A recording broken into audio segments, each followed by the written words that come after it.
what's important for people to realize if they're at 30 years old and looking to move to a new state and want to become self-employed in whatever line of work that is, it's super important to have reserves and to have some cash to be able to do that. So many folks wouldn't be able to make the decision that you made because they don't have money to support themselves for however long it takes to build a business, right? Yeah, exactly. It comes down to being able to have the reserves so that you can really dig into learning and growing especially a relationship business, like builders, sales agents, and people within the industry, but then also people locally, trying to get as much local roots as possible. I sat in a webinar yesterday that was really long, but I did take away a couple things. I learned that reels are for your non-followers. So when you make a reel, it's fed to non-followers. And if you want to nurture your followers, you have to put stuff in your story. Yes. Yeah. I mean, my biggest deal ever closed earlier this year, $3 million sale because someone found me on Instagram. It's awesome. So it's a long nurture game. Yeah. But it is definitely, it's worth it if you do it right.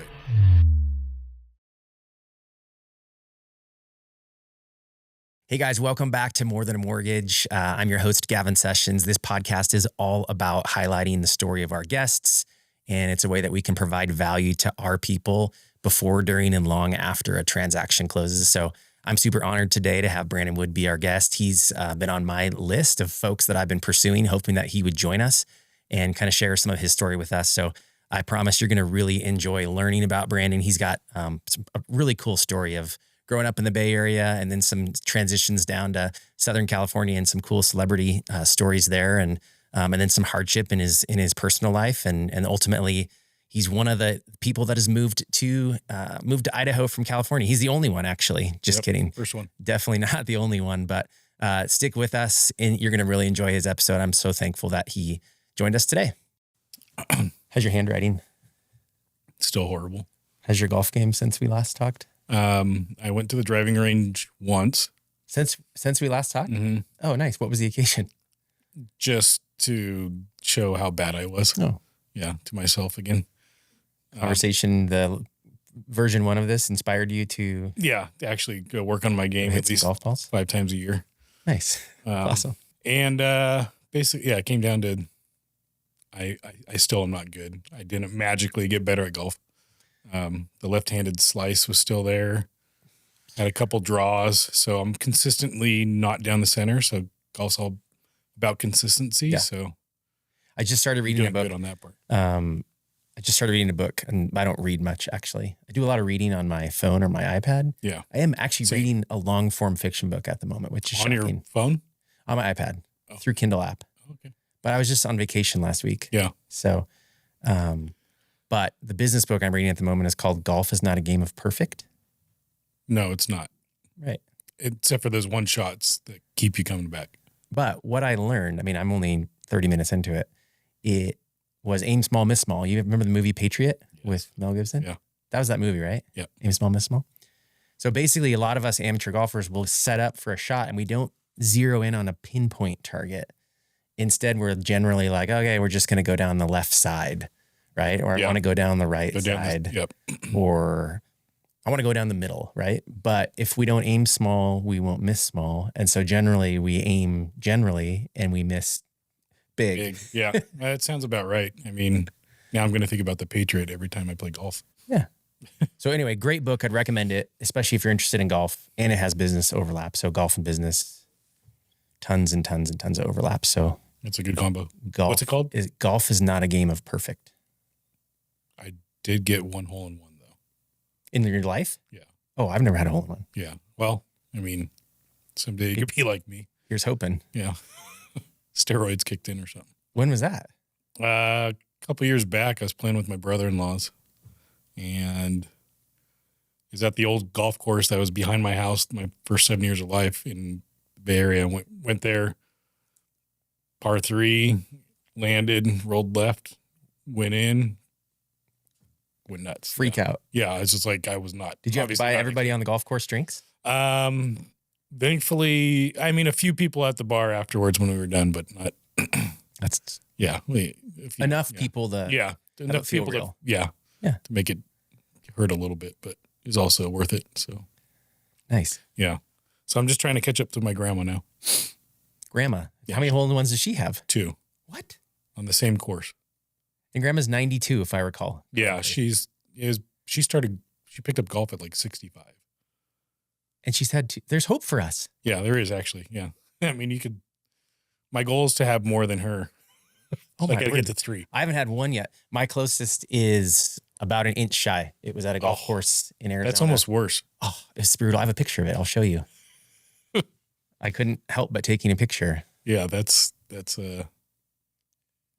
Very frustrating. Yeah. Like, Almost you'd rather be like feet away than yes. just that close. Yeah. Okay, so Grandma has had 2 hole-in-ones. Yeah. Tell me a little bit more about her. She's a Portuguese lady that her grandpa or her dad was like, that's kind of how I got into real estate, is the pedigree, I guess you could say. He was a big time developer, mainly in parking lots in Oakland, California. He'd buy parking lots and stuff like that, but he just, with his extra money, ended up buying land and stuff like that. He was the West Coast distributor for RC Cola. Nice. So they grew up having sodas around and stuff like that before, it was made out of high fructose corn syrup and whatnot. Do we think RC Cola still exists? I mean, there's cans and bottles out there, collectors that have them, I'm sure, Okay. But not being I don't know if made the any longer? actual, manufacturers Somebody are still can there. fact check us on that. Yeah, double check it, please. But yeah, he was a land developer, and none of that stayed in the family per se, but she has a commercial property, and she's kept that, and a couple restaurants that work out of there. Yeah. And stuff like that. So, but yeah, it's been one of the kind of the family heirlooms a little bit, I guess you could say. Sure. Yeah. So big influence from Grandma, the matriarch. Yep. Yeah. My dad's mom, and kind of the entrepreneurial mindset came from that side of the family. That's what my dad was an entrepreneur as well in the Bay Area, did cabinet finishing. Okay. Which I helped manage for a few years, I guess 7 or 8 years. And I grew up working with him and stuff like that. Saw the ins and outs of customer service and, with painting and working in homes. And that's where the correlation of getting into real estate as well, just kind of the being around homes and working with homeowners and different things like that. Yeah. So, so Dad was an entrepreneur and service provider in homes. And so kind of wet your whistle or prime the pump a little bit. Yeah, exactly. Yeah. And just got into, loving to do that. Got to go work on some awesome homes over in the Bay Area, and some of them, including like Steph Curry's house, Nice. Joe Montana's house. That's cool. One of the first ones I remember is Mark McGwire back in the 91 or 92. He probably had just started steroids then, but I didn't see. I remember going over there, got a couple autographs from him. Those are some of my first sports memorabilia pieces that I got and stuff like that. So yeah, it's been a fun just kind of seeing all that, but it's cool seeing how working hard and all that pays off in the long run. Now my dad's able to stay remote with work and stuff like that, and live in Idaho, but runs the business still. Oh, that's cool. Even though it's a painting company, 20 employees, and they're handling it, and they want him to stay away because he disrupts their pattern and flow of work. So yeah, it's got a good little setup now. Nice. Okay. So born and raised in the Bay Area. Yep. Okay. And then you just mentioned that your dad now lives here in Idaho. We should clarify this is being recorded here in Boise, Idaho. Yes. Yep. You somehow got here, but let's not jump all the way to that necessarily. So maybe tell me a little bit more about early life. So you were helping your dad with the cabinet painting company. Yep. Got to visit some pretty sweet homes. Yeah. And then from there, I think let's fast forward to maybe like college years, maybe. Okay. Yeah, college, I ended up going to Azusa Pacific and finished up in a really good year, 2008. Really good year for real estate. Yeah, really great year for just life in general and getting out of college and getting jobs and stuff like that. So Not a great economy. yeah, no, that was not ideal. I ended up trying to decide what to do that summer, and then I just decided to go back home for about 6 months, Okay. 7 months, and then the brothers were in a band. The younger brothers, they're twins. They were twins. They are still twins, and Funny how that works. yeah, right. 3.5 years younger, but they still live in LA. But we ended up moving down to LA. I moved with them. I managed the band. Okay. They played at Whiskey Go Go, Kodak Theater, some different venues down there. What kind of music? They had originally they got discovered as like a ska band with like horns and Yeah. there's 7 guys in it, but they condensed it down to, I think 5 guys. One of the guys didn't end up coming down with them, so it just ended up being four bandmates. So it was like a young rock band, I guess you could say, pop rock, I guess you could say. Nice. And they had fun doing it. We had fun doing it. They were Warped Tour one year, got to meet Katy Perry backstage and all that. That was Warped Tour, like all over the country? Warped Tour? They only did it locally, a local show at the time. They got invited because they won a battle of the bands, and so they got to go do that. So we got like passes to be anywhere and everywhere. Where was That the was Warped pretty Tour cool. show? That was in the Bay Area. That was the near San Jose area. Okay. Yeah. But yeah, that was a cool experience. That was right when Katy Perry was getting big. But Yeah. she got to meet us. So Was she the right style for Warped Tour? at the time, I think. Oh, she was? Yeah. Okay. Yeah. I remember growing up in Seattle, 107.7 The End Yeah. was Oh yeah. alternative station, and they would always advertise Warped Tour. Yeah. Those are the days. Yeah. And it would play at the Gorge. I don't know if that means anything Yeah. to you. No, I've heard about that place. That place is, I've seen the pictures. and It's stuff like amazing. that. Yeah. That's the type of venue that's like Red Rock, the Gorge. Yes. And then Idaho's stuck in the middle. They don't have a venue yet. So Correct. And that's why I was curious when I said like all the Warped Tour, like they play at the Gorge? And of course you just said they didn't. Yeah. You know. Yeah. We unfortunately not, but they're trying to get on for the next year as a full travel act, but didn't end up working out and all that. Their manager probably wasn't the best. So that's awesome. So you were, okay. They had a successful band. They got to play at Warped Tour. Yep. You were their manager. Yep. What else did you guys have going at that season? We ended up, when we moved down to LA, we ended up going to work at a valet parking company at a 5-star hotel in Pasadena. Okay. And we lived there. And in the meantime, we were doing background work and for TV shows and movies. Got to go do all the professional blur, I guess you could call it. So like an extra? Yeah, an extra. Oh, Yep. nice. So worked for That's cool. Central Casting. I was a cop in all the CSIs. All of the CSIs? Yeah, all of them were filmed in LA. Oh, which was your favorite CSI? New York. Yeah, CSI New York was the best vibe. Gary Sinise was on it. I don't remember watching CSI New York. Certainly watched CSI, which was just the Vegas one, right? Yeah. And then a little bit of CSI Miami, but I don't remember New York. Yeah. Yeah, he was Lieutenant Dan. Okay. So that's all my thought process when I remember talking to him. There's some like cookies on set that were in a cookie jar. I was just standing next to him and we opened it up and we were talking like, do you think these are still good? It's like, I don't know, just fun little memories like that. Yeah. Get to one-off little random conversations with the celebrities, but Did you meet a bunch of the celebs then? yeah. Oh, that's cool. Yeah. So we did it for like 2 years. How's it pay? I mean, it fed me too. So If you could got all the food from the sets and stuff like that. So that was like the biggest thing when I was just scraping by, I guess you could say, but it was minimum pay. But then sometimes you get these, what they call bumps. They call a smoke bump, like a smoke bump or like hazard pay because like the smoke they put on set, you get a little extra money. Okay. Sometimes you'd be doing like 15, 16-hour days that you're there. And so you get like overtime and stuff like that. So, and it was California minimum wage.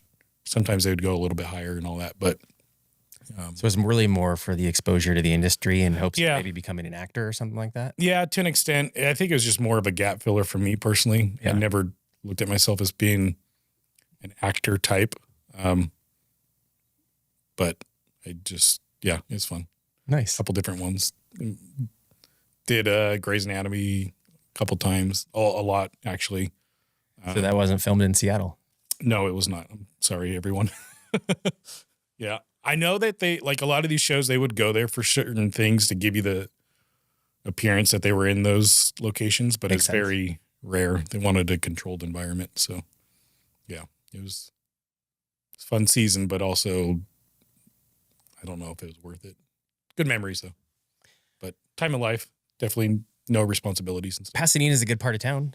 Yeah, well, we were in North Pasadena, so it wasn't the best part of town, actually. Oh, okay. Yeah, so, Bummer. but we survived. But Pasadena proper is a pretty nice part of town. Yeah. Rose Bowl is right there. Yeah, I used to go run around the Rose Bowl. They had like a perfect 5K loop. Is the golf course usually open down there? Yeah, Okay. year round. Like they got golf year round down And then they just close the golf course for the actual Rose Bowl game. there. It's not right. Well, yeah, I guess. So I feel like There's there's part of it parking right on there. some of Yeah. the golf course. Yeah, they shut it down Yeah. for that. Yeah, I remember seeing a few of the games. We could hear the games from our old house. The games The with like roars and all that. four fans from UCLA games. Yeah, I mean, well, the Rose Maybe. Bowl would be there too. I know, I'm just The kidding. Rose Bowl game. I'm The taking- teams would go stay at the Rose Bowl at the hotel we used to work at. So when they came into town, they would stay at the Nice. hotel, and so all the celebrities and announcers would Yeah. stay there and all that and stuff. You ever meet Kirk Herbstreit? Yeah, I'm sure I did. I didn't stand out to me at the time. Yeah. I got to go to the Rose Bowl one time, 2019. Yeah. I'm the biggest Washington Huskies fan you'll ever meet. And that's the last time they've played in the Rose Bowl. Penix? Oh, yeah. Yeah. Yeah. They missed out on the Rose Bowl that season just because of the way that the playoff New formatting? worked out. Yes. Yeah. I was super bummed. I think, Yeah. Could have gone down there. I would have gone to that game. So Yeah. I've made a commitment to my wife that every time Washington plays in the Rose Bowl, You gotta go. I'm going to go. Yeah. You made that commitment to your wife? Yeah. Okay, that's nice. Well, I mean, maybe I should have said it differently. I asked permission. Can Yes. I go to every Yep. Rose Bowl going I forward? promise I will go to the Rose Bowl every game my Washington's in. Well, and it's just less often now because Yeah. in the old days of the Pac-10, Big Ten, right? Yep. It was automatic if you won the Pac-10, you Pac-10. had to play in the Rose Bowl. Yeah. Just doesn't work that way anymore. Then it became Pac-12. Then now Boise State's going to be in it next year. Yeah. Crazy. Well, Rose Bowl is an amazing venue as far as just, I guess, as a college football fan in general to go see it, Yeah. especially in January when it's cold in a lot of the country. Yeah. It was a good time down there. I mean, the weather was always dead on, pretty perfect. So It's awesome. used to go run around the 5K loop all the time. That's great. I ran it like 3-4 days a week, and I haven't ran consistently since. That's- And I was I'm like, going to ask you, are you still running? the past 2 days I have ran a mile a day. Nice. So that's really the first time I've ever started running again since, honestly. Just trying to get back into it? Yeah, trying to get back into it a little bit. What time did you run today? I haven't yet. Oh, so, So- the last 2 days. Yeah, so today is day 3. We started a 45-day challenge at our F45 gym that my wife and I go to. So, Nice. Yeah. That's awesome. so I ran this morning. where are you running from? Where was I running from or who? I guess both. I wasn't running from anybody. Oh, yeah, check. Just getting a workout in this There you morning in the dark though. Man, it feels like the daylight has left us quickly. Yeah, it's that time of year. And then we get the fall back, and then the hour comes back, and then we Yes. get dark early at night, and you're like, Ugh. seasonal depression. I do love the seasons of this town though. Yeah, I don't know about you. I should ask you. Do you like the seasons of this town? they're balanced. Yeah, I love them. Like coming from an area where it was pretty hot summer, and then it gets cooler, and then a wet season. That was basically our seasons where we came from in the Bay Area, Yeah. or the edge of the Bay Area, in between Sacramento and San Francisco, right there. Yeah. So That's a beautiful climate too though. yeah, And California in general has fantastic weather. yeah, it does, and that's the Delta regions where we're from, and it was great weather, but not worth it. Fair enough. Yep. I was just on vacation with my wife last week and we were talking about the seasons because we were in Hawaii and there is no seasons in Hawaii. It's season. One season. Well, 1.5 maybe. They get like a wet season. Yeah, maybe so. But it's just the beauty of the seasonality of our area, right? It's so cool. I think our spring and fall here are kind of iffy. Just kind of depends, right? Yeah. I love the storms though. You get a little more of the thunderstorms and whatnot. I just think it's cool. There's something beautiful about a 3-ish month season. All right, this is what we're in right now. But guess what? If you love it, it's going to change. Yeah. And if you hate this next one, it's going to change. Yeah. It's a perfect balance. I mean, I tell my clients, like, you just expect pretty dead on, almost to the cue, like within a week or two, you're getting pretty balanced 3 months of each season. But go plan a warm weather time in mid-February to mid-March to go get some vitamin D in the sun somewhere south. So yeah, you see how that snowbird effect kicks in a little bit. Yeah, I find that I need that less living here versus where I grew up in Seattle, where it was like essential. Yeah. 9 months of clouds and mist and doom and gloom. Yeah. You're about going crazy. So like February, 4th of July was like the first day of summer. Yeah, it's like borderline. You're like, actually, sorry. Yeah, the joke was the 5th of July was the first day of summer. Yeah, we used to go to 4th of July a lot up in Washington a couple times. Yeah, growing up. You never know about that weather up there. I mean, you know that it's like going to be consistently inconsistent that time of year. It's safer to bet on it being bad. Yeah, exactly. Yeah, crazy. All right, so let's back up again. So season down in Pasadena, that led to what? What was next? Me escaping, getting out of that lifestyle and kind of that chasing lifestyle, I guess you could say. Yeah. Wanted the stability back in my life, so I ended up moving back home and worked for Dad, the cabinet finishing company, and ended up managing the company, the day-to-day operations and stuff like that with the employees and who goes to what job site and material handling and different things like that. Was your dad pretty actively involved at that point still? Yeah. He's there every day too. So, and then a few years into that, well, I guess I'll back up a little bit. I ended up meeting my now wife a few months after I moved back home. That's a big deal. I told myself not to date anyone and hang out with, just kind of settle in. And then sure enough, she ended up not allowing that to happen. How long have you guys been married? 11 years. Yeah. Nice. So we met in 2011 and 2025 now. So there you go. 14 and a half years together. That's awesome. So, and then, we met at our pastor's like small group for young adults and stuff like that. So that was where people went to meet somebody. Yeah. I didn't realize that. I guess I got kind of suckered into that a little bit. Not by her, just more my parents like, you should go to meet, some people in the area and all that. Like, I had been disconnected from friend groups for a long time in the area and stuff. So I was like, just might as well go. What church were you guys attending at the time?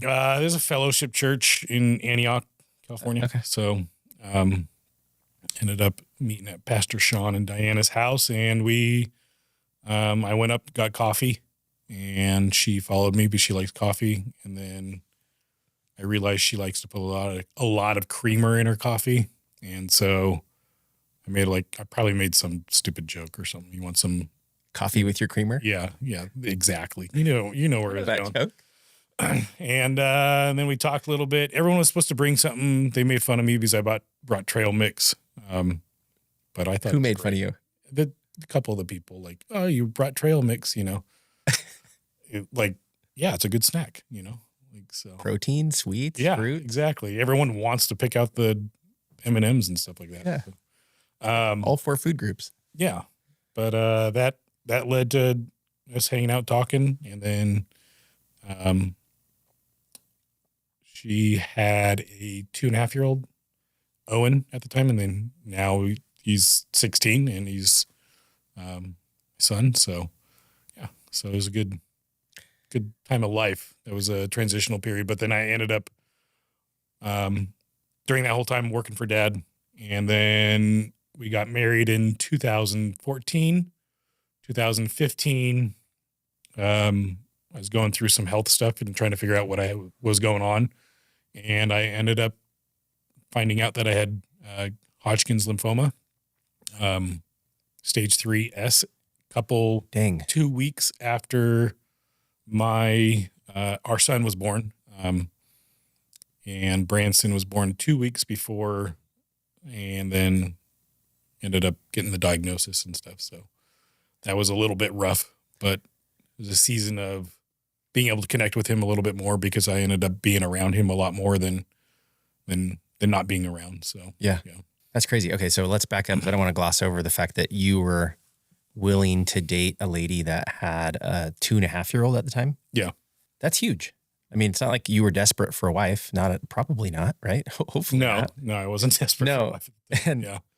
And I don't know your wife, but I'm assuming she's awesome. You guys have been married for 11 years together for 14, you just said. So she's obviously worth it. But still, like, that must have been a little bit of a challenge. I don't think most of us would envision dating someone that had a child already. Yeah. I mean, it was definitely, especially, I was mid-20s at the time. Yeah. And so it was definitely a reality check moment, I guess you could say, thinking like, is this what I want? But like, there's also that like nurture aspect of men sometimes. And so I ended up, kicked in, and I was willing and wanting to. And so, and it worked out great. So that's awesome. Yeah. What's your wife's name? Christina. Yep. Okay. Yeah. So, and then horrible news of Hodgkin's lymphoma, you said, right? Yep. Stage 3. What does stage 3 mean? That it's basically in 2 different spots, maybe 3 different spots, but not in your bone marrow. Okay. So if it was stage 4, it would have been in my bone marrow. They did a bone marrow test, came back negative, thankfully. That was painful. I don't advise getting one of those. The doctor's like, well, you have soft bones for your age. I'm like, cool. I got that to look forward to down the road. But, I'd rather be able to look forward to that than not be able to. But yeah, it was Is soft bones better for a bone marrow test? I mean, for him, yeah, but not for me long term. So, hopefully your bones harden as you age. I got my herniated disc issues that are starting to. Yeah. So don't get old. Aging sucks. Yeah. I want to Benjamin Button it, but I haven't figured that out yet. Oh, go backwards. Yeah. A little bit. Yeah. Yeah. Yeah. But we'll figure it out. I would love to go backwards just a few years. Yeah. Yeah. Just a couple. I don't want to go too far. Far back. No. Yeah. It's a lot of work. Yeah. Yeah. But thankfully, the wife, she had gone to holistic nutrition school. So we ended up doing some conjunction with the chemo rounds. I had 12 chemo rounds over the summer of 2020 or 2015, and 4 different chemo drugs every 2 weeks. And that was one of those things that the easiest way to explain what it felt like would be a really bad hangover mixed with the flu at the same time. And you just can't handle it. And that's like a couple days, 2, 3, 4 days after the chemo drugs. And then it'd clear out. And then by after that, like week mark after you got the chemo drugs in, you felt kind of normal-ish. And then you look forward to that second week. And then you would dread the next week coming up and stuff like that. So it really took a week to kind of feel clear out of the system. Normal. Yeah. Yep.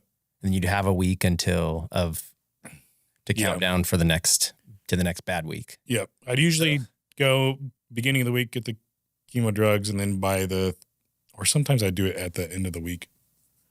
Can't remember. It's kind of a blur. But, yeah. So wife, we weren't even within our first year of marriage, and had a 6-year-old at the time, a newborn, and me with cancer. So, jeez, that was a fun season. That's a lot. Yeah.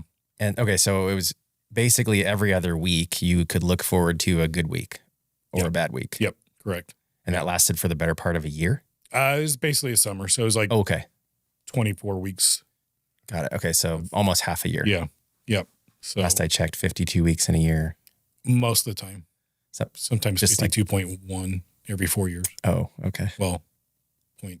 Yeah. Oh, extra day. Yeah. Okay. Got it. I'm tracking. Leap year. Yeah. Yeah. Speaking of which, it's 2025. I wonder, I bet 26 is a leap 24 year. was. 24 was a leap year. Yeah, last year was, I think. Okay, cool. I don't remember. We'll find out. Someone can fact check us on that too. Yeah. That was not a fun year, but thankfully my wife ended up going to holistic nutrition school. That kind of got us on the journey of kind of like the medical freedom stuff that we, that kind of in a way drove us to move to Idaho as well. And she ended up going to Bowman College, and learned a lot about holistic nutrition.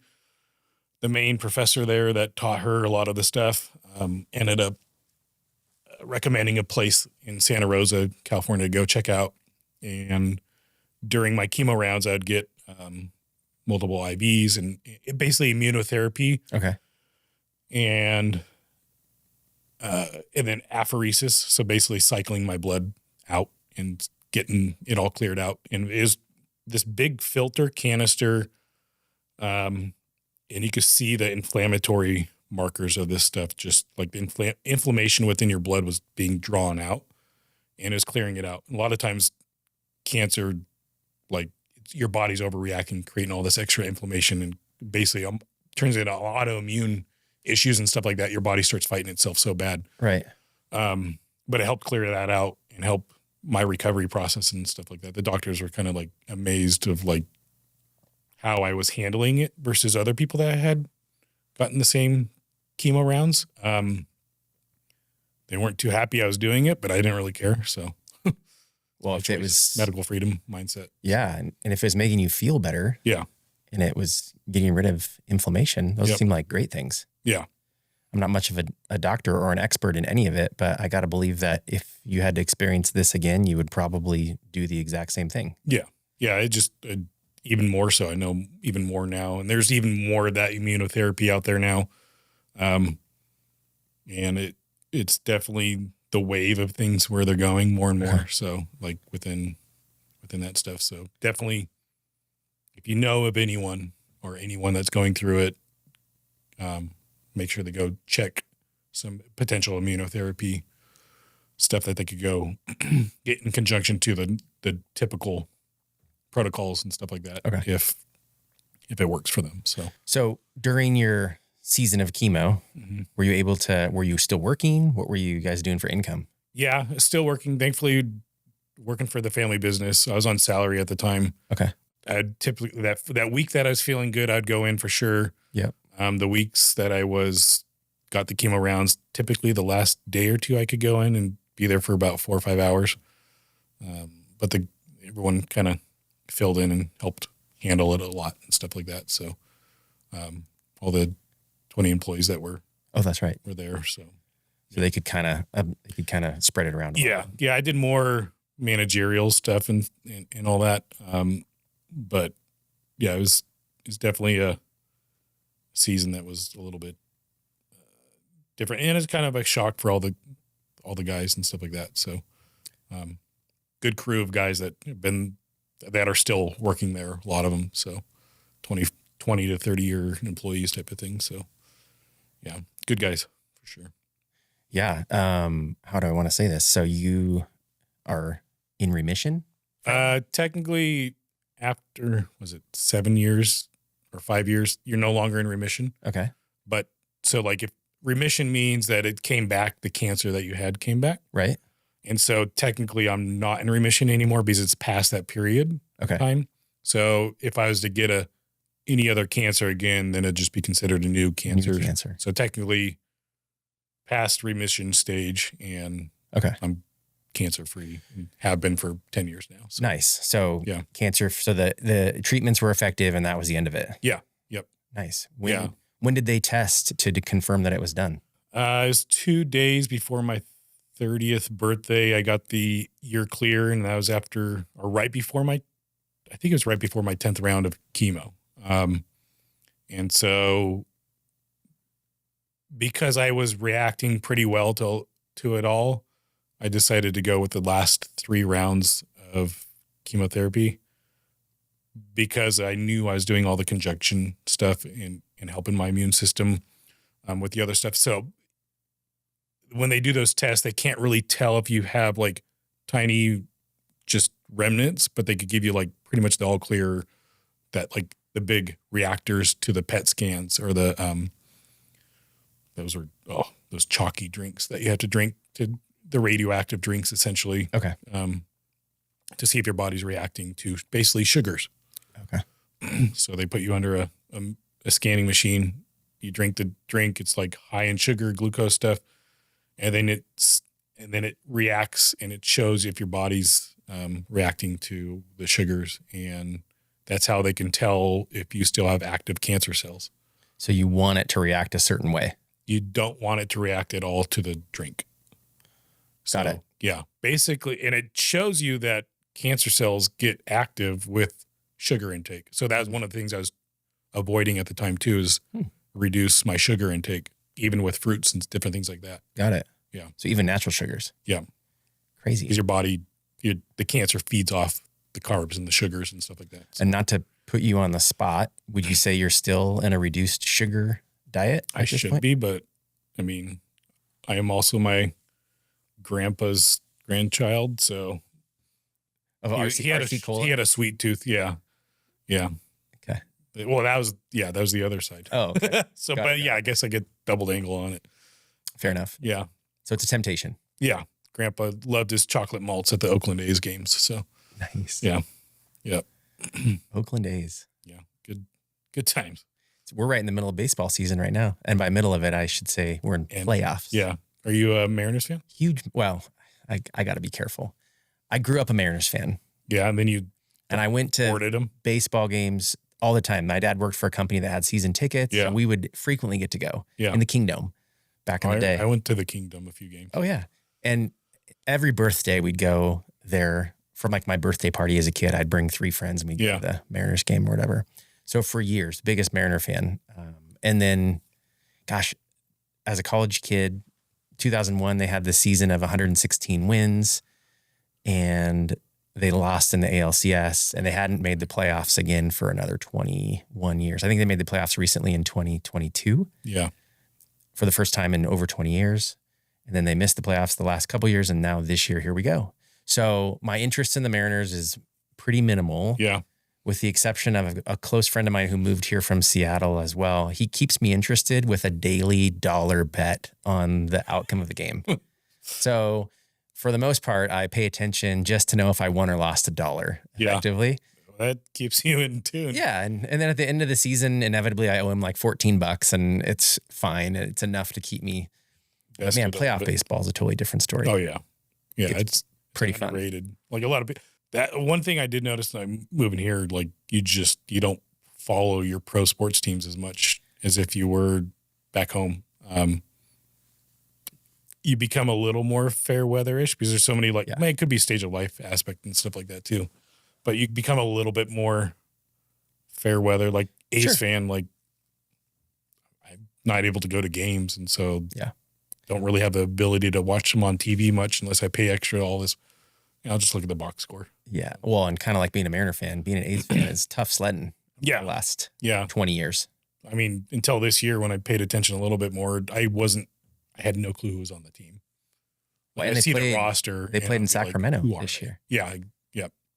So good. I think they got one more, maybe 2 more years there, and then they'll be in Vegas. So, which will be hot in the summer. Yeah. Well, it's the dome. They put in a dome. Oh, they are. Yeah. Oh, yep. That's cool. Yeah. It should be a cool stadium. You'll probably go to more A's games in Vegas. I probably will. Yeah. Yep. Is a Raiders fan? Thankfully not. Does that mean you're a Niners fan? Yeah, Niners fan. The Raiders weren't there when I became a sports fan. They were in Los LA. Angeles. Yeah, that's right. Yep. Okay. So they lost out. They're lost. No, just kidding. Raiders are terrible right now. Yeah. Yeah. But they also haven't been good probably since about 2001. I think that was the Rich Gannon year with where they lost the Super Bowl. Yeah, to Tampa Bay. Gruden's revenge. Yeah. Yeah. Yeah, that was rough. Well, hopefully for Genty they get something back coming. I hope so. I love Genty. They need some offensive line and a quarterback and all the aboves, but all of it. Yeah. They're in a tough place. All right, let's pivot back. So you recovered from cancer. Yep.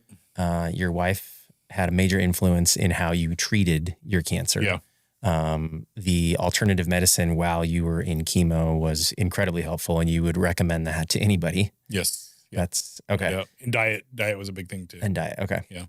And then somehow you got to Idaho. So let's figure that out. The cancer stuff, we were already more in the mindset of like medical freedom, being able to do what you want to do medically. And unfortunately, a lot of that stuff wasn't covered under insurance and stuff like that. So, but we are also in the mindset of we choose not to vaccinate our children. She ended up starting that. I didn't know. I was a guy in my mid-20s that didn't really research stuff and all that. So we chose not to. She chose not to vaccinate her son before, I guess it was trendy and cool because it's back in 2008. Right. And then it came down to California chose to make it a law that you had to be vaccinated a certain amount in order to stay within school. He was grandfathered in. And so because he's already in elementary school, that when the law became enacted. And so we didn't have to move out, or he didn't have to get caught up on vaccines because he's already exempted in. But we only had one more year because he would switch schools to middle school. And so we were in the decision point, and we just did not like where the California politics was going. And I jumped into helping out with the governor's race in California. Travis Allen, he ran for governor. He came in 4th place in the primary. And that was when Newsom was running still at that point? That was Newsom's first run, and he ended up, Newsom won, obviously. Sucks that he has the same name as me. Yeah, that's unfortunate. It is. Yeah. I have no problem saying that. Yeah. Dang it. That guy. Yeah, that guy. So there was a timeline in our minds of like, we had to make a decision, homeschool the kids or have the flexibility to put them in what we want. But then also like, what else is our money going towards in taxes and stuff like that? My parents were kind of getting over it too. And they wanted to move out. We had a friend that influenced us to go check out Idaho. We checked it out. We did a lot of research on Idaho, on the Carolinas, Texas, Florida, kind of basically where a lot of people end up moving. All the major migration COVID. states. Yeah. I guess in a way we kind of knew COVID was coming or something. I don't know. Not really, but it was one of those things, just kind of like our decision moment in that summer of 2018. We, after about a year and a half of kind of researching and going back and forth, we decided to go full bore and get out of California. Once we realized that Travis Allen and what we wanted wasn't going to happen. And I saw way more in politics than it was a mess. Like, and we felt like there was no turning back for our children, like to get better quality of life or safety or growing up around so much homelessness and stuff like that, that we just like, we don't want our kids to be around this. We don't want them to be safe and stuff like that. So we ended up moving up here. You're the first person I've ever talked to that's moved to Idaho from California. Yeah, first one today. Within this hour. Not even the first one today, actually. Yeah, that's crazy. It was what a lot of people do for obvious reasons. Yeah, may not be for everyone, but for us, it was what we wanted and what we felt was best for our family. So we moved up here and closed on our house Halloween 2018. Nice. Moved in November 2nd and 7 years. Yeah, coming right up on 7 years here. Pretty quick. Yep. Nice. 7 years is a good chunk of time. Yeah. Especially when half of that was the COVID years and stuff. So yeah. Feels like home at this point? Yeah. It feels weird going back to the Bay Area, visiting family. Her family's, a lot of them still there. My extended family's there. Okay. So it's just one of those, it just feels weird going back. How often do you guys head down there? Typically, for sure, once a year, sometimes twice, sometimes 3 times a year, depending on family dynamics and different things like that. It's like an 8-hour drive to the East Bay, right? Yeah, about 9.5. Okay, so extra hour and a half. Yeah. If we I'm go thinking in maybe 8 hours, that means Sacramento is like 8 hours, right? Yeah. Okay. So we had to go about 45 minutes, 50 minutes, a little bit longer. So Got it. not too bad. Okay. I'm wanting to try to refrain from going so much, but family, the wife's aspect, and the kids, all the cousins and stuff, like our kids love Sure. playing with the cousins and stuff. Yeah. And they all try to come up here at least once a year themselves, like different times, and stay with us and stuff like that. Great place to visit. Yeah. Yeah, You don't have exactly. to live there anymore. Yeah, 100%. You're the only one, though, that's moved up here from. Yeah, I'm sorry. I was the only one. Started some trend or something like that. There's been a few. Yep. It's a love-hate for sure I'm sure the locals. So Okay, so you guys got here almost 7 years ago, and real estate. I'm trying to recall if we've talked at all about real estate yet in this conversation. But you are a real estate agent. yeah. So how did that happen? What was the seed planted for that? The the seed went back to when my dad was building his commercial building in California for the cabinet finishing shop. Okay. Where I worked. The seed before that, I guess you would say, was when I was playing SimCity when I was growing up. So SimCity was Nice. a great game, and if you know it, you know it. Computer game, right? Yeah. Couldn't play that on a console, I don't think. No, that was straight up computer, and Like on a 486 maybe, or a Pentium? you needed Windows. I can't remember Windows Me, and that was not a good one from what I remember, but it didn't matter. It worked. It was awesome. What about SimCity? I just love the development aspect and stuff like that. Okay. And I love building and seeing, the residential zonings and different things like that.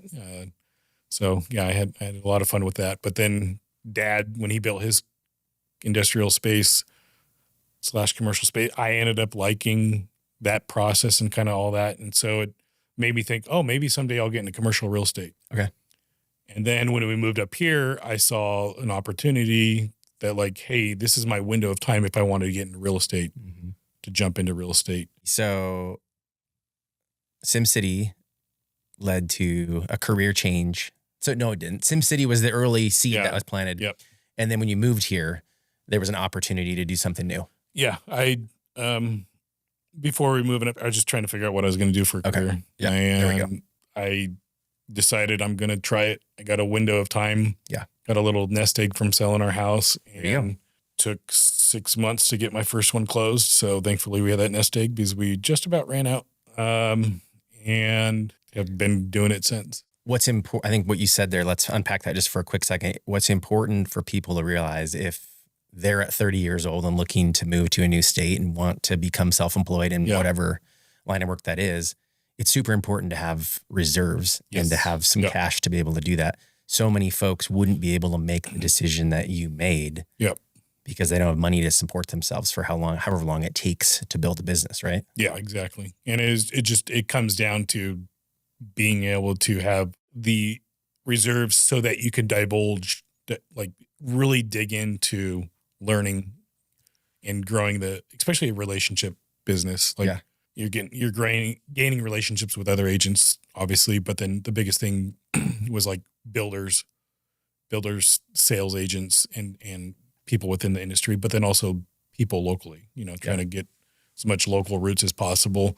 But yeah, that was my biggest thing, was trying to get that built up in conjunction to social media. I wasn't afraid of doing social media because I'd been doing it since you needed a .edu for Facebook. So, yeah, that's a thing. Yeah. Yep. I remember that when Yep. it got launched. Yeah, I had a .edu address when Facebook launched. Those were the days. Yeah. That's crazy. You think back to where Facebook came from and how that's led to basically all the social media. Well, I guess if we want to go even further back, MySpace was probably. I love MySpace. You did? Yeah. What was your last song? Do you remember? I couldn't Probably tell you what mine was. Creed. Had to be Creed. Oh, nice. Yeah. I can hear that in my head right now. Yeah. Little Creed, maybe. Maybe the editor will pump it in here. Little dashboard confessional. Oh, nice. Yeah. No, I wasn't that emo, but I'd listen to him once in a while. Yeah. Yeah. Okay. So did you dabble in real estate or did you jump in off the deep end? Deep in. Nice. It was a all or nothing mindset. And I bought a Ford Fusion hybrid to do Uber as a backup. Okay. Thankfully, I never had to get into that, but it was one of those things. I purposely bought that car to minimize my expenses, but then also to have a easy, flexible backup option to make some extra cash if I needed it. But thankfully, I didn't have to do that. So That's awesome. yeah. So about 6 months to close your first deal. Yep. Okay. And that would have been in early 19, middle of 19. Yeah, middle 19. Okay. Yeah, it was like May. So Nice. I got started. We moved here in November. Yep. November 2nd. And then I think it was like middle of May, I closed my first one. Nice. So I got there. It was a referral from my wife, actually. Oh. It's her close friend that she knew from kindergarten. So Turns out your best competitive advantage is with people that you already know. Networking. There you go. Like your sphere, right? Yeah, exactly. That's awesome. Don't lose out. You know, I don't ever delete anyone from social media, Facebook or Instagram. I'd always have friends that would always delete people like, oh, I need to clear it out. I never did. Thankfully, I didn't. I feel like if I deleted some people and all the, I know of a few deals I probably would have lost type of thing. Smart. Stage of life. Oh, I'm not in that stage of life. I'll never see that person again. I'm going to delete them. I just never did. So good call. Yeah. Nice. So you've been successful in real estate since 6 months into it, or has there been highs and lows, or tell us a little bit about Yeah, I mean, there's definitely highs for that COVID time frame. Yeah. Social media was like my big driver. Okay. Connected well with the medical freedom movement during COVID, people wanting to move out here. Yeah. Social media was just, it wasn't as competitive as it is now. And you have to do a lot more now in order to make it on social media. Well, and the algorithms always change. Yeah. Yeah, exactly. What was successful 6 months ago may not work any longer. No, exactly. Yeah. And Reels was out for like a year in my account. I couldn't get Reels, like for some reason. I had friends at Instagram and Facebook and I reached out to them. They're like, I don't know how to get it fixed. So I even pulled strings to try to get that fixed and they couldn't figure it out. Then all of a sudden one day I had Reels. And so I felt like I was at a disadvantage on catching up on Reels. And so mentally I just never have wanted to do a lot of them. I do them to do them, but not as much as I obviously should. I sat in a webinar yesterday that was really long, but I did take away a couple things. I learned that Reels are for your non-followers, which at least that's what the algorithm is currently. Correct. That's a capture new people. So when you make a reel, it's fed to non-followers. And if you want to nurture your followers, you have to put stuff in your story. Yes. I didn't even know this. Yeah. But you did, obviously. Yeah. That's great. Yeah. I've taught a couple of the social media, like just been on a couple of social media panels. Yeah. And stuff like that. So, my biggest deal ever closed earlier this year, $3 million sale. Dang. Because someone found me on Instagram. It's awesome. Basically, I think it was about a year and a half before that deal closed. So it's a long nurture game with those. Yeah. But it is definitely, it's worth it if you do it right. And doing it right is not just posting pending listing sold. It's connecting with people. I mean, it truly is really connecting with people and be unique. Don't be afraid to tell your story, and then you'll be connecting with people that you like, and then they'll trust you a lot easier. And now all of a sudden you're working with people you like, and now they're connected to people that are like-minded, and now you're working with, and just the cycle of that continues. So virtual relationships, but still real relationships. Right? Yeah. Yep. I also heard from a guy recently, a guy named Dan Smokska, I think is his name. He's a big time LinkedIn coach, basically. Yeah. That's a really underused space. That and YouTube for sure. Yeah, especially for our industry. Yep. And what he said is you have to have the mindset of you're walking into an actual room of people and somebody's in there talking. How would you engage with that person in real life? That's how you should engage with that person online. What's up, dude? Right. You wouldn't, whatever that looks like, right? Yeah. What does real life engagement look like, and translate that to what you would say in a comment or a DM. Yeah. It's not an email. Correct. Don't be in an email mindset. Right. Be in a conversational mindset. Social. Right. Media. Social. Use it for relationship building, basically. Yep. That's good. Yeah. There's obviously the front end stuff, but a lot of it's like the the DMs, like connecting with people. Yeah. Seeing their stories. Someone follows you and you could tell they're kind of searching for potentially moving here or whatnot. You follow them back. Yeah. They post a story, say, oh, that's a great, oh, your family's, getting bigger and congrats on the new dog or cat or whatever. Just connect with people. Don't, you don't have to, everything doesn't have to be a house. Don't be weird. Yeah. Don't be weird either. Yeah. Which I'm not weird, but I could be weird. Don't try to sell them vitamins. Yeah. If you don't want to buy a house, you want to buy vitamins? The summer has escaped us and winter's coming. You need your vitamin D. Lead with relationship, it sounds like. Yep. Cool. Exactly. Well, awesome. Maybe let's move towards conclusion, but tell us a little bit about your family at this point. What do you guys like to do in life? What's a normal week look like? Normal week household. Depends on the season. Okay. Obviously, there's that seasonality of life. Summer, which we just ended a little bit ago. It was camping, some trips, California trips, visit family. Camped a few times. McCall, Stanley. Nice. Those are our favorite spots to go to. I need to go to Stanley. I've never been. Are you kidding me? I'm not. I mean, don't go. It's horrible there. Don't go to Stanley. Just tell everybody on camera that too. Yeah, don't go to Stanley, please, because it is not beautiful at all. What's crazy is I did see a bunch of people's social media content from this summer, and one of them in particular showed just like a kind of a prominent view of the mountains up there. Mm-hmm. And they look a lot different than the mountains down here in the valley, right? Some would say the mountains we have here in the valley are just hills. Yeah.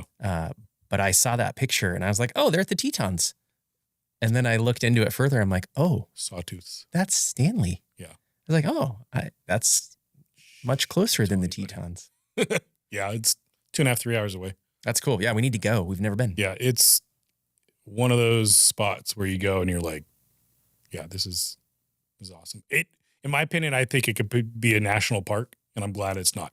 Have you heard why there are no national parks in Idaho? No, actually. So someone's going to have to fact check me on this, but I heard recently, like the Frank Church Wilderness, for example, which I think is up near Stanley, is not a national park because it would exclude hunting.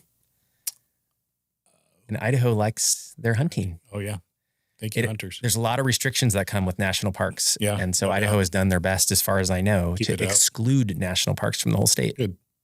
So I had no idea of that. And I wondered, I was like, I wonder why we don't have any. Well, it keeps the crowds out. Like, yeah, I grew up going to Yosemite and you could barely get in now. Still, yeah. Yeah. I grew up just a couple times or once a year ago camping there. Yep. And now it's hard to get in, like so reserved and all that. So it's on our short list. We've not been to Yosemite, but we're from Washington. So we just haven't figured that one out yet. Yeah. But I think COVID actually made camping in national parks go bonkers. Yeah, it did. I blame COVID as well. Yeah. People bought RVs and they started hitting the road. We were one of those. We bought an RV. Yeah. Camping trailer. But yeah, we've only done, one trip. We went to visit friends in California. We did a camping trip down there, but everything else we've used our RV for Idaho. Yeah. Some boondock camping, dry camping, where you're not plugged into anything. You just We need to learn about that because we're pretty hooked into hookups. Yeah. So your options expand a lot more. There's not a lot of, for the population and how many trailers there are. We don't have RVs. enough. There's not enough like hookup spots in Idaho. Right. So definitely a business venture. Someone wanted to jump on that, but in my opinion, I kind of like it because it keeps the overall flow and traffic down in terms of camping. It is a barrier to some people on the ability to go camping with their trailer and stuff like that. Yeah. So. We need to grow in that way. Actually, my wife just had a freak out moment 24 hours ago that reservations for Ponderosa, which is our favorite spot in McCall, opened up. They opened up 9 months in advance. And she was just like, oh no, we forgot. Oh, dang. So it's like late July now for reservations. Dang it. So we'll have to jump on that. Last year we got one is beginning of May, but good reminder because I got to jump on it now too. Dang it. They keep changing that whole timing. I think last year was 6 months or something. Yeah, they're revamping all of it. Yeah. I'll just go to Stanley instead. I mean, don't go to Stanley instead. Yeah, let's go to like Bruno Sand Dunes. California or something. Go to Cal. All right. So the goal of this podcast obviously is to highlight your story as the guest. And ideally people now know you a little bit better. And what happens after they know you? Well, they might decide they like you, and then hopefully they'll trust you. Right. Yeah. So when people know, like, and trust us, that's generally when business can happen. So ideally somebody's listening to this now and they're like, oh, I learned something about Brandon I didn't know, and I kind of like him. What's the best way for that person to get in touch with you? Instagram is probably the easiest way if you have it. bwoodrealty_Boise. Okay. And then just a phone call, 208-850-3290. Nice. So those will be on the screen, I'm sure, down below, so people can click them. And obviously I have a website, but those are boring. Yeah. Everyone has same-ish websites in real estate, so don't worry about that. Catching maybe somebody in the top of the funnel, but probably not. Yeah, exactly. It's just a cost of doing business. Got to have a website. Yeah, exactly. It's your storefront. Yeah. Cool. It's the digital storefront. Yeah. Well, dude, I really, really appreciate you taking the time to sit here and share your story with us. It's been great. I mean, learned a ton about you. So thanks for being here today. And I hope that you're blessed by this and that others are as well. It's fun. Thanks, Gavin. You betcha. Thank you. Appreciate it, man.